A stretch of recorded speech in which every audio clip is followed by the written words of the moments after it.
Guys, so I want to get on here and encourage you a little bit. I want to talk a little bit about grief. A lot of us will experience different types of grief depending on what we're going through. Sometimes the grief is small, like, your kids moving out, to, something that's big, like perhaps a loved one passed away. So there's a lot of different types of grief that we can feel, and with that comes a lot of different emotions. But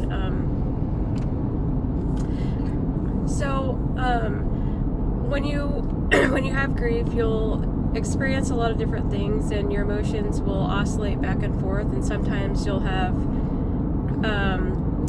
feelings of sadness. Sometimes you'll have feelings of anger. Sometimes you're having good days where you feel like you're motivated to do something, and days where you don't have any energy at all. You feel fatigue. You don't have the mental strength to do anything. And so I've been grieving a lot, but sometimes our grief, some of it can be kind of put on the back burner depending on what we have to go through. So for example, if you say you've experienced something in your life where someone betrayed you, or maybe you've lost somebody, and then you've had this other crisis going on at the same time, oftentimes we'll have to take the grief from the first thing, and we'll have to kind of put it aside for a little bit in order to survive and deal with the thing that's more pressing at hand.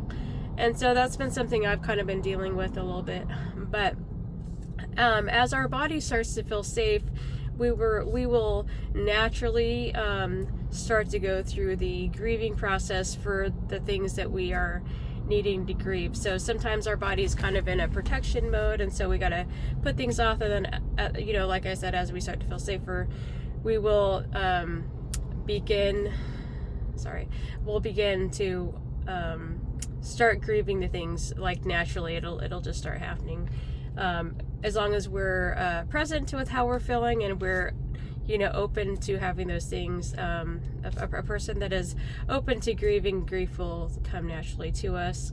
And so it's really important to be able to process those feelings and emotions, and process the grief in an appropriate way. And so today what I've been feeling, because I've been working through grief a lot, and a lot of my grief from the original issues had to be put on the back burner for quite a while, and sometimes I would feel safe enough, or sometimes the things that were going on in life would be dealt with enough for me to start grieving the original problem that I was having, and then sometimes it wouldn't be. So it was just kind of a lot of like, grieve, stop, grieve, stop, grieve, stop. And I think that's what kind of a lot of people have to experience, is sometimes that we can only experience and process grief on the timeline in which our life will allow for us to grieve.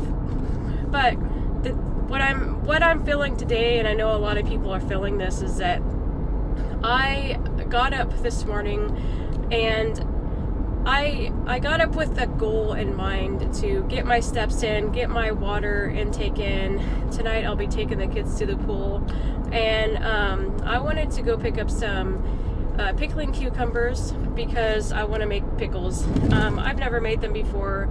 I don't even know if I'm going to like them, but the other day I saw a picture on that the local farm had posted, that they were going to be selling pickling cucumbers, and I just thought to myself, hey, I could do that. So last night I went and got all the ingredients that I would need to put in to the pickles, and I still need to go get those cucumbers. And so this morning I woke up with the goal to go get the cucumbers, and I was really motivated, but I had some things I had to deal with, and now it's midday, and I am starting to feel any ounce of motivation that I had go away.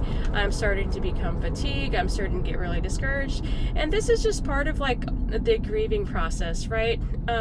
So like when you grieve, like I said, you will have times where you're feeling like energy to do something, and then you'll have times where you're feeling really fatigued. If you're really just starting out if you're just now starting out on processing grief, you're more than likely going to be feeling drained more times than you're going to be feeling like you have energy, like you want to go do something. The vast majority of the time, it's going to be really challenging for you. A lot of the feelings you have are going to be difficult to process, or it's just going to be very painful. But like today, like I said, today I'm at a stage now in my grief to where I actually did have some motivation to go out and do something. But as time went by, I continued to get more and more discouraged and not wanting to get out. And I just thought to myself, I'm not going to get out and do anything. I'm not going to go get cucumbers. I'm not going to do anything that I needed to do today if I don't get up and do it like very soon. And just being like in that situation alone where I had to choose whether I was going to get up, physically get up and do something versus just go lay down and just go process some grief. That right there is an extremely hard situation. It's a difficult decision for anyone who's processing grief to make. And so the one thing I want to encourage you guys with, if you're working through grief, I want you to know it's okay. Like it wouldn't have mattered whether I went and got those cucumbers today or not. I'm obviously driving, so I'm on a way to get them, but there is no right or wrong decision right now. It would not have mattered at all whether I got the cucumbers or whether I decided to go lay down and cry it out or process my grief or pray. Like I am whatever I can do to move forward, to become healthier, to learn how to make a life that is good and healthy for me. That's what I need to be doing. And so look, I could have chosen to go lay down, and I would have been out. If I would have done that, I would have been out the rest of the day. And if you're in that position, you can go do that. You can go lay down. You can choose to honor that if that is what you need to do. You can also choose to do what I did and go get the cucumbers or go do the thing that you're wanting to do. You can choose to do whatever you want to do. Ultimately, this is your life, and you get to choose which direction you want to go. But when you're dealing with grief, I'm not saying it's always healthy to just go lay around and just go be in that space that feels like so discouraging, but I'm going to be discouraged no matter what. And however I decide I need to process my grief, whatever I think is better for me, that's what I'm going to do. And I want to encourage you guys to do that too. Like, if it's going to be better for you to lay down, go do it. If it's going to be better for you to sit around, go do it. If it's going to be better for you to go get cucumbers, go do it. Whatever the thing is that's going to be better for you, that's what you need to do. And nobody gets to tell you what's right or wrong, okay? But if it's like important to you, like today it was important to me to go get the cucumbers. Getting cucumbers today does not mean I have to make pickles today. Getting cucumbers today doesn't mean I have to make pickles at all. Heck, I can get those cucumbers and I can let them sit and rot in the fridge if I want to do it. Whatever is going to be best for my healing journey, that's what I'm going to do. And that means that you get to do that too. You don't need anyone's permission to heal in the way that you need to be healed. And you know what? I figured last night I bought like 4 gallons of vinegar, 4 gallons of distilled water. I got all these spices and stuff that were supposed to go in there. And it seemed like a lot. And I was just like, you know what? Worst case scenario, I'm just going to tell somebody that cans that I bought all this stuff and I can't use it, and they will happily take it off my hands. Like, it's not like I can't get rid of this stuff and actually feel good about it in the process. So I can just go, check.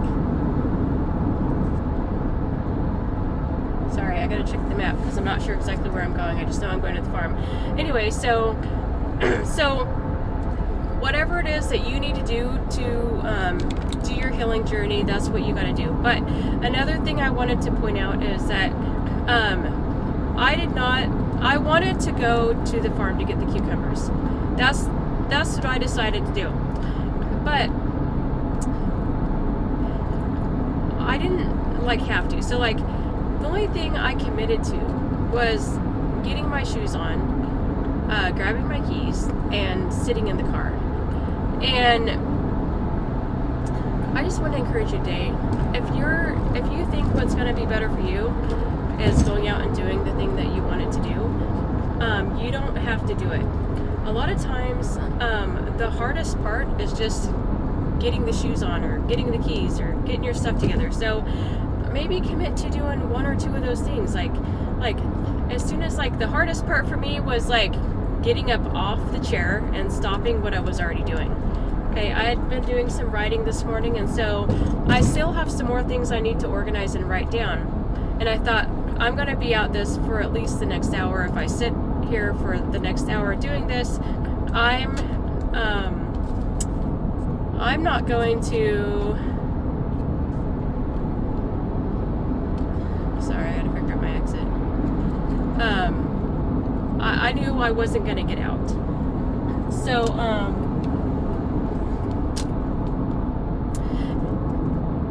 So I had to decide whether I was going to continue writing, or I had to decide whether or not I was going to get up and go. And so for me, the hardest part was literally just getting up off the chair, going to my room, putting some shoes on, and getting my purse ready. And for me, I have multiple purses, so that means getting my ID and my debit card in the right purse that I'm going to be taking with me.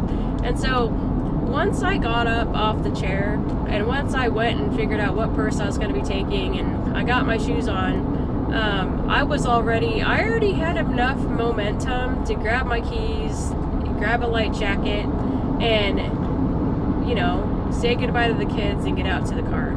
And here's another thing. I purposely had planned on going to the farm myself, because I still have 5 kids at the house, and I've been taking them all sorts of places. I've been taking them swimming regularly. We did skating, hikes, all sorts of stuff. We see friends. We've been pretty much just constantly busy on stuff. It's been really good for them. It's been really good for me. And it's something I can do without really, because I get it in the schedule and I don't want to let my kids down, I can do it without putting too much thought into it. I can do it before I talk myself out of it. So because I've been spending so much time with them, I thought, I better spend some time filling my cup too, because I'm feeling a little stretched. So I already planned on going today by myself. So that's another thing. If you can release yourself from some of the responsibilities that you would have, in my case, it would be usually I take the kids with me when I go to the farm, and I had just chosen not to this time. So it's really good for me to get out there. So anyway, but if you just do the things that are hard for you, that is usually enough momentum to get you going in the direction that you need to go. And so, look, I'm still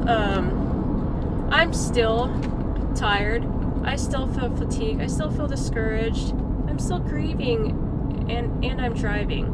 Okay, but that can be true at the same time. I got a call coming in, but they're gonna have to wait. So I can feel sadness, and I can still do the things that are good for me. I can feel fatigue and tired, and I can still drive, and I can still go to the farm. And when I make the pickles, I'm gonna have to mentally prepare for this.